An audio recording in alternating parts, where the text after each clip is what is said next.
गया। ओके, तो charge at rest क्या प्रोड्यूस करता है? Electric field. Charge moving with constant velocity, electric field as well as magnetic field. Charge accelerated क्या produce करेगा? Electric field, magnetic field and it radiate EM waves, electromagnetic waves. याद रखो, ये important है, बहुत सारे चैप्टर्स में आता है। ईएम वेव्स का बेसिक भी यही है। हाँ, तो हमको ये समझ में आया कि moving charge magnetic field produce करता है। अब देखना है कि एक मूविंग चार्ज है या कंडक्टर है कैरिंग करंट, अगर उसको हम प्लेस करते हैं किसी और मैग्नेटिक फील्ड में, if you place a conductor in other magnetic field और if a charge is moving in another magnetic field, what will happen to the charge? Okay, तो हमारा नेक्स्ट पॉइंट है charge moving in magnetic field. इसको थोड़ा accurate हम कर देते हैं, यूनिफॉर्म मैग्नेटिक फील्ड। क्या मूव हो रहा है? Uniform magnetic field. So let Q be the electric charge. Q क्या है? वो इलेक्ट्रिक चार्ज। B क्या है उसकी? Velocity. B the magnetic field induction. सिर्फ मैग्नेटिक फील्ड इंडक्शन का मैग्नीट्यूड है।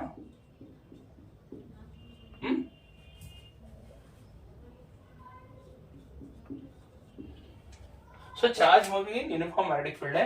कौन सा चार्ज मूव हो रहा है? क्यों ये इलेक्ट्रिक चार्ज है, मूव हो रहा है विद वेलोसिटी v और b is the magnetic field induction. मैंने आपको पहले भी बताया था कि हर चैप्टर में एक हीरो होता है, तो magnetic effect of electric current का हीरो कौन है? तो मैग्नेटिक फील्ड इंडक्शन। पूरी स्टोरी हीरो के आजू बाजू घूमती रहती है। हीरो का भाई, हीरो की माँ, हीरो का बाप, हीरो का बहन, हीरो की हीरोइन, हीरो का विलन, सब हीरो के आजू बाजू घूमते रहता है स्टोरी। तो उसी की तरह magnetic effect of electric current किसके आजू बाजू घूमेगा?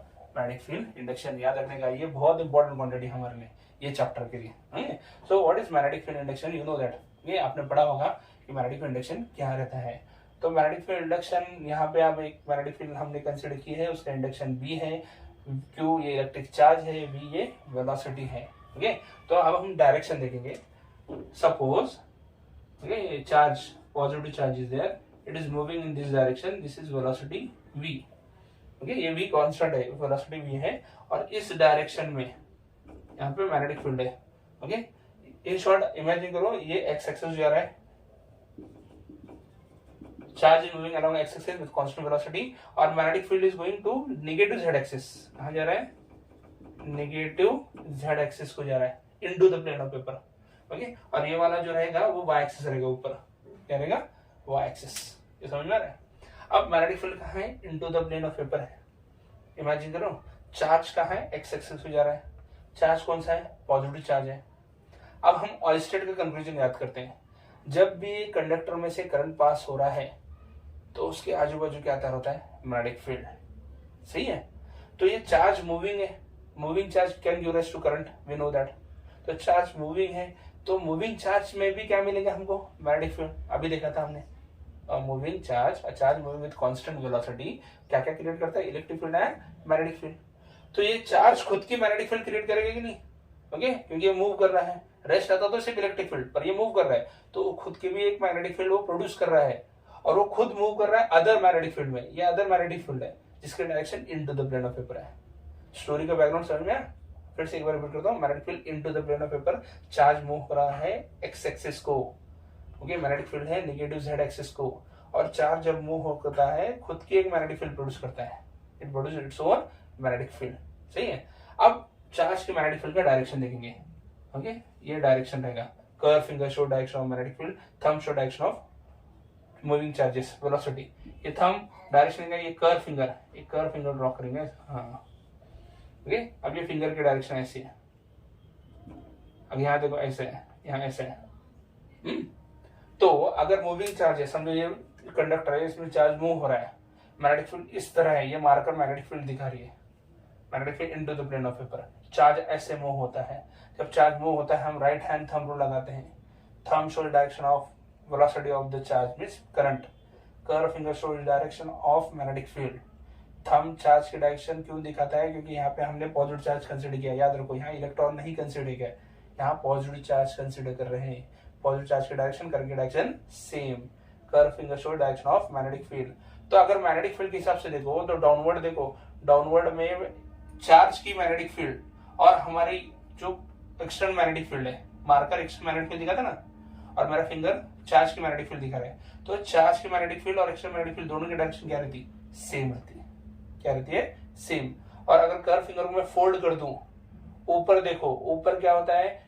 चार्ज की मैग्नेटिक फील्ड के डायरेक्शन क्या है और एक्सटर्नल मैग्नेटिक फील्ड का डायरेक्शन अपोजिट है। ये समझ में आ रहा है? नीचे चार्ज की मैग्नेटिक फील्ड और एक्सटर्नल मैग्नेटिक फील्ड दोनों का डायरेक्शन सेम है। मार्कर दिखाएगा एक्सटर्नल मैग्नेटिक फील्ड, मेरे फिंगर दिखाएंगे चार्ज की मैग्नेटिक फील्ड, दोनों सेम है। और ऊपर देखें तो चार्ज की मैग्नेटिक फील्ड और एक्सटर्नल मैग्नेटिक फील्ड अपोजिट है। सही है? तो अबव क्या होने वाला, यहाँ पे एक्सटर्नल मैग्नेटिक फील्ड और चार्ज की मैग्नेटिक फील्ड ऐड होने वाली। क्या होने वाली? ऐड। अबव क्या होता है? एक्सटर्नल मैग्नेटिक फील्ड और चार्ज की मैग्नेटिक फील्ड क्या होगी? सब्ट्रैक्ट। क्या होगी? सब्ट्रैक्ट। सही है? तो नीचे एडिशन है, ऊपर सब्ट्रैक्शन है। तो यहाँ पे मैग्नेटिक लाइन ऑफ फोर्स का डेंसिटी बढ़ेगा, यहाँ के मैग्नेटिक लाइन ऑफ डेंसिटी कम होगा। ओके, तो नीचे की फील्ड स्ट्रॉन्गर होगी और ऊपर फील्ड वीकर होगी। समझ में? Then charge will move from strong field to weak field. Charge कहां फ्लो हो रहा है? Stronger field to weaker part. Stronger कहां है? डाउनवर्ड साइड को। वीकर कहां है? अपवर्ड साइड को। तो एक फोर्स क्रिएट होगा, वो कहां लेके जाता है? स्ट्रॉन्गर टू वीकर साइड को। तो वो कहां लेके जाएगा? Along Y axis. कहां लेके जाता है? Along Y axis. समझ में आ रहा है क्या? इससे ये समझ में आया कि एक मूविंग चार्ज को अगर हम एक्सटर्नल मैग्नेटिक फील्ड में मूव कराते हैं तो उस पे मिलता है फोर्स, और उस फोर्स को नाम देते हैं magnetic force, because it is due to external magnetic field. समझ में आ रहा है? अब ये फोर्स की डायरेक्शन देखो, कौन सा एक्सिस को है? वाई एक्सिस को। उम्मीद करता हूं आपको ये समझ में आएगा। तो एक बार रिपीट करेंगे। एक्सटर्नल मैग्नेटिक फील्ड, मार्कर दिखा रहे हैं, ये डस्टर में से चार्ज फ्लो हो रहा है, राइट हैंड थंब रूल लगाते हैं हम, तो thumb shows direction of moving charges, curve finger shows direction of magnetic field produced by moving charges. तो मूविंग चार्जेस की मैग्नेटिक फील्ड और external magnetic field downward same है, अपवर्ड अपोजिट है।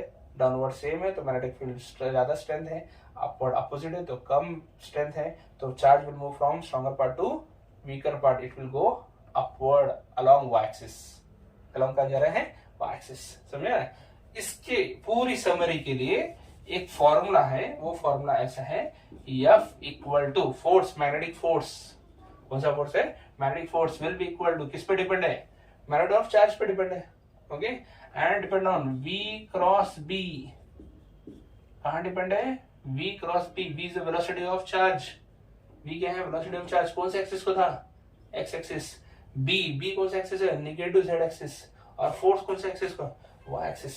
Scalar vector में देखा है हमने, क्रॉस प्रोडक्ट है कि नहीं? वहां पे भी राइट हैंड रूल लगाते हैं क्रॉस प्रोडक्ट में।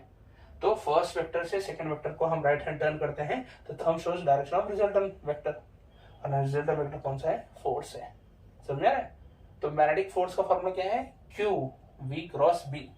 अगर हमको सिर्फ मैग्नीट्यूड में लिखना है, इन मैग्नीट्यूड है, इन मैग्नीट्यूड, यही मैग्नेटिक फोर्स का फॉर्मूला आ जाएगा QVB sin theta. QVB sin theta. You know that in cross product हम क्या लेते हैं?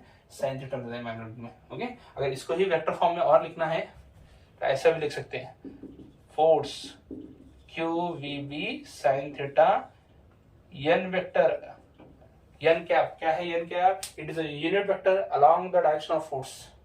ये हो गया मैग्नीट्यूड, और ये unit vector along the direction of magnetic force. समझ में आ रहा है क्या? तो आपको ये तो समझ में आया कि एक moving charge uniform magnetic field में आता है तो उससे क्या मिलता है? मैग्नेटिक फोर्स मिलता है। ओके, पर इसके भी कंडीशन है। क्या कंडीशन है? V फॉर्मूला क्या है उसका मैग्नेटिक फोर्स का? Q V cross B। कौन सा प्रोडक्ट करना है? Cross product. क्रॉस प्रोडक्ट में कौन सा थीटा लेते हैं? sin theta. इसका मतलब वेलोसिटी और मैग्नेटिक फील्ड के प्लेन को फोर्स हमेशा कैसा रहेगा? परपेंडिकुलर। कौन सा कलर? परपेंडिकुलर। वेलोसिटी और मैग्नेटिक फील्ड के प्लेन को फोर्स क्या रहता है? परपेंडिकुलर रहता है। वो ये sin थीटा बता रहा है। ओके, और ये उसका direction n vector. Okay, n cap unit vector. समझ में आ रहा है? अब इसमें थोड़ा कंडीशन हम पुट अप करेंगे। क्या कंडीशन है? इफ Q इज 0, Fm क्या रहेगा 0। जो पार्टिकल है वो न्यूट्रल है, ना पॉजिटिव चार्ज है नेगेटिव चार्ज है, फोर्स कितना रहेगा 0 रहेगा। Okay, if V equal to 0, वो तो चार्ज है पर रेस्ट पे है, चार्ज है पर क्या है रेस्ट है। अगर चार्ज रेस्ट पे है तो वो खुद की मैग्नेटिक फील्ड प्रोड्यूस करेगा क्या, नहीं करने वाला। तो उसकी मैग्नेटिक फील्ड प्रोड्यूस नहीं हो रही तो कहाँ ऐड नहीं होगा, कहाँ सब्ट्रैक्शन होगा, ना कहाँ स्ट्रांग होगी फील्ड ना वीक होगी, तो उसमें फोर्स मिलने वाला क्या, नहीं मिलने वाला। So when charge is at rest force will again 0, force क्या रहता है 0। और इफ B इज 0, अगर चार्ज मूव कर रहा है कांस्टेंट वेलोसिटी से मूव कर रहा है पर वहां आजू बाजू कोई मैग्नेटिक फील्ड ही नहीं है, फिर से no addition no subtraction, okay, no stronger field no weaker field, वो खुद की मैग्नेटिक फील्ड प्रोड्यूस करेगा, उसको किसी और मैग्नेटिक फील्ड अपोज करने वाली या सपोर्ट करने वाली नहीं है, तब भी फोर्स कितना रहता है 0। तो मैग्नेटिक फोर्स आने के लिए एक तो पार्टिकल चार्ज रहना चाहिए, मूविंग रहना चाहिए, और वो एक्सटर्नल फील्ड में भी मूव करना चाहिए।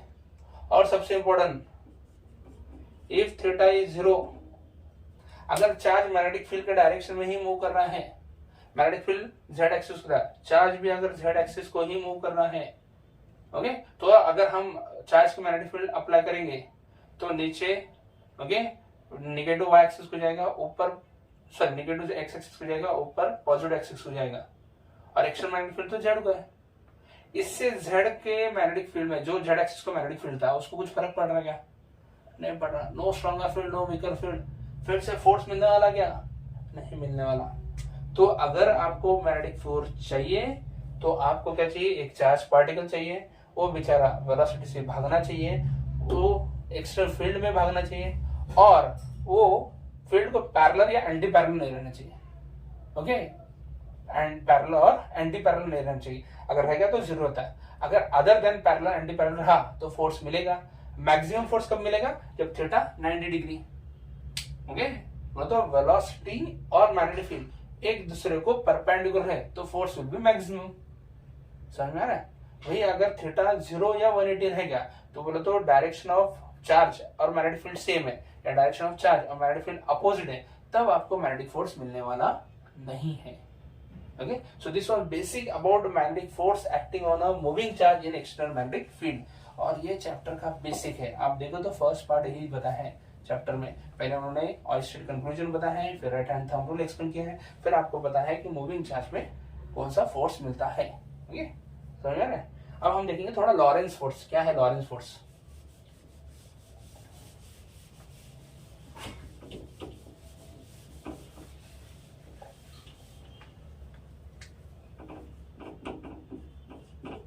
लॉरेंस फोर्स क्या है, resultant force on charge, resultant force on charge. Okay, so let Q be the electric charge. अब जहां पे चार्ज मूव हो रहा है वहां पे E be the electric field intensity, electric field intensity, B be the magnetic field induction, तो वहां पे इलेक्ट्रिक फील्ड भी है और मैग्नेटिक फील्ड भी है, एक्सटर्नल दोनों भी है, एंड V be the आपको मालूम है वेलोसिटी ऑफ चार्ज। तब ऐसा रहता है तो चार्ज पे दो फोर्स रहते हैं, एक इलेक्ट्रिक फोर्स है एक मैग्नेटिक फोर्स है। मैंने आपको बताया था चार्ज मूविंग रहा तो उसके पास इलेक्ट्रिक फील्ड भी है मैग्नेटिक फील्ड भी है। अब वो खुद की इलेक्ट्रिक फील्ड लेके एक्सटर्नल इलेक्ट्रिक फील्ड में जाएगा तो फोर्स मिलने ही वाला है, और वो चार्ज मूव कर रहा है वेलोसिटी से तो उसके पास खुद की मैग्नेटिक फील्ड है, वो एक्सटर्नल मैग्नेटिक फील्ड में जाएगा तो उसको मैग्नेटिक फोर्स भी मिलने वाला है नहीं। तो लॉरेंस फोर्स का क्या है, resultant force will be equal to vector sum of electric force and magnetic force. और आपको मालूम है इलेक्ट्रोस्टैटिक में आपने पढ़ा है what is electric force, Q into E, Q into E। और अभी हमने देखा है मैग्नेटिक फोर्स का फॉर्मूला क्या, Q V cross B, Q V cross B। समझ में आ रहा है क्या। So Lorentz force is nothing but it is a vector sum of electric force and magnetic force of on a charge moving in external electric field as well as magnetic field. तो this was basic, इतना ही है हमारे text book में तो इतना ही है। आगे आप इसको और एलॉबरेट कर सकते हो कि आप डिफरेंट कंडीशन है इलेक्ट्रिक फील्ड और मैग्नेटिक फील्ड के, यहाँ इलेक्ट्रिक फील्ड और मैग्नेटिक फील्ड एंटी पैरेलल है, परपेंडिकुलर है, ओके, स्पेसिफिक डायरेक्शन है, तो उसके हिसाब से हमारे पे चार्ज पे कितना फोर्स मिलता है, ओके, वो डिफरेंट केसेस हैं। So this is all about basic thing of magnetic effect of electric current. अगले वीडियो में हम साइक्लोट्रॉन देखेंगे। साइक्लोट्रॉन के बाद हमारा सबसे इंपॉर्टेंट पॉइंट आएगा बायोट-सावर्ट्स लॉ और उसके एप्लीकेशन, जो हार्ट ऑफ द चैप्टर है वो समझ में आना, बहुत मोस्टली पार्ट समझ में आता है। और लास्ट पार्ट है एम्पीयर्स लॉ, उसके बीच में आता है टॉर्क, आता है मैग्नेटिक डाइपोल मोमेंट, आता है मूविंग कॉइल कन्वर्टर आता है। ये छोटे छोटे पॉइंट है वो हम कवर कर लेंगे।